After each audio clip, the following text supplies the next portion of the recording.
The next article I wanted to talk about is titled Pastor, Christians Should Reject Vaccines Since God's Law Overrides Man's Law. This is on the Friendly Atheist website, written by Beth Stoneburner. It was put out on August 6th, so let's give it a read and see what it says. Did you know the Bible prohibits getting vaccinated? Me neither. Where would people even get that idea? Pastor Kent Christmas, his actual name, of Regeneration Nashville, who recently commanded the spirit of homosexuality to leave children, says it's a logical conclusion given that the Bible overrides all man-made laws. Therefore, if there are mask or vaccine mandates, the Bible somehow gets you out of those. So are they saying that man-made laws don't exist at all and Christians shouldn't follow any of them? We should only be following the Old Testament laws, like the 400 or 600 or however many Old Testament laws there are? Fucking weird. This is a clip of the guy. Like Beth Stoneburner said, his name is Pastor Kent Christmas. I've never covered him before, but it seemed like an interesting subject, and there are a couple of others I wanted to cover along with him, including Tony Spell, a classic, and another. Let's check out this clip and see what Kent Christmas had to say. And so you and I are coming to a place. This is why the Lord said, I'm coming to divide. I'm not coming to bring peace. I'm bringing a sword. Why? Because for there to be ultimate peace in the earth, there has to be a war in the spirit.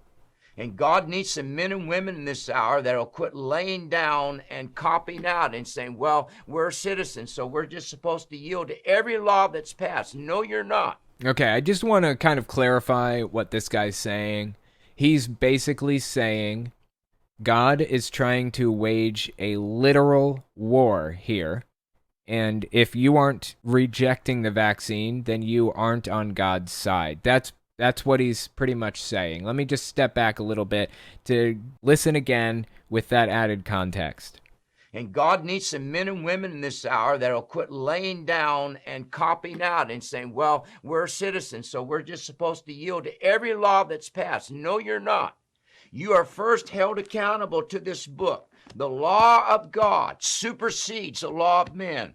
Just as the federal law is higher than the state law, so is the law of this book higher than the law that men pass in the halls of Congress. That is a biblical interpretation, of biblical teaching. He is accurate in saying that, according to Christianity, but you are bound to the laws of the land that you live in. There are a few scriptures that say you should follow the laws of the land that you live in. At this point, we're at a crossroads. He has to prove to us that the Bible is anti-vaccine, right? If he can't prove the Bible is anti-vax, everything he's saying here is nullified and pointless.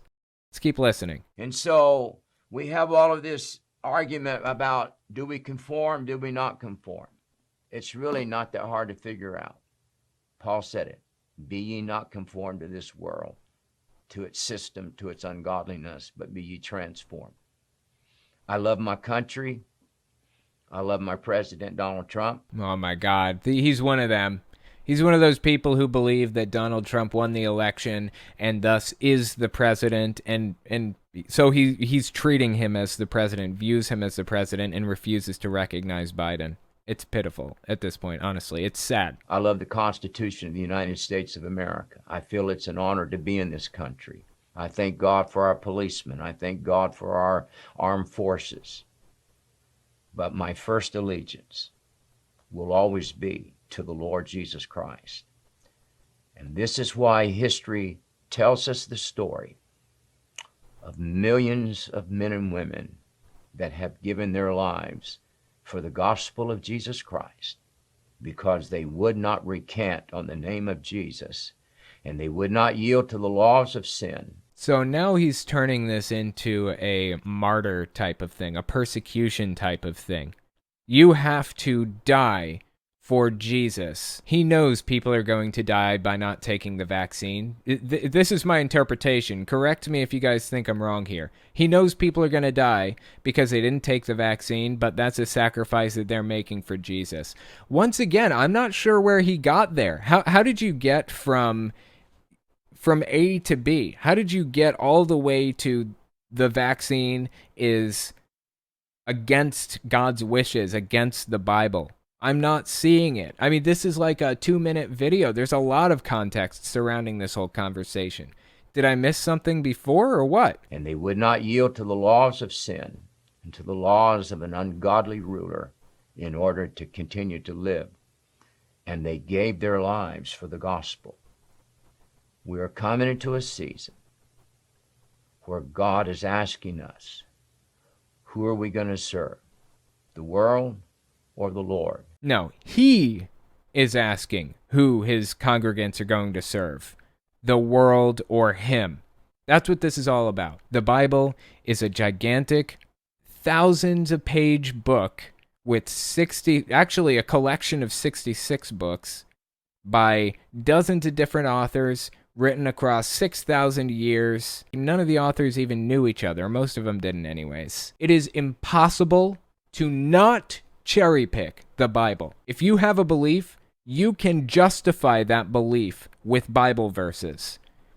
I have argued before that the Bible is pro-homosexuality. Of course, when I was a Jehovah's Witness, I argued that it was anti-homosexuality. You can take any position you want and pick verses out of there that support it. That's the problem here, ultimately. This guy has been picking out which verses he wants to believe and which ones he wants to spread and which ones support what he already thinks. He's using those verses to force his beliefs down other people's throats.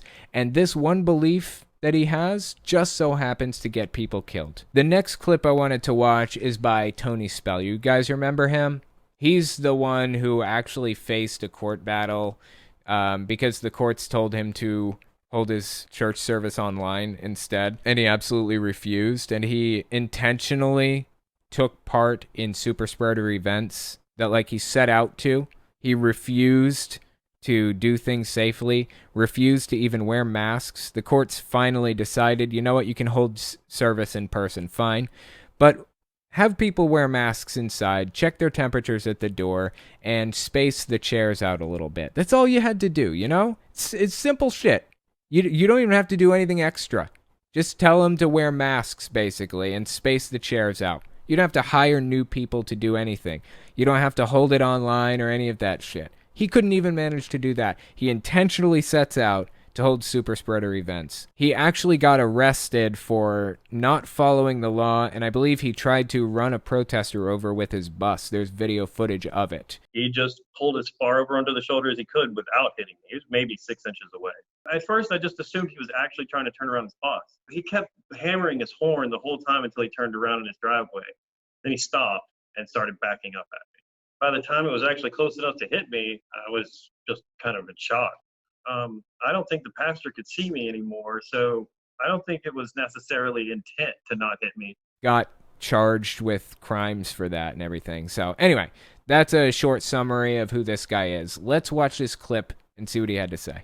We have not complied in 18 months, nor will we comply with the next round of shutdowns, mask mandates, vaccine mandates. Ahab looks at Elijah and says, "You're the one troubling Israel?"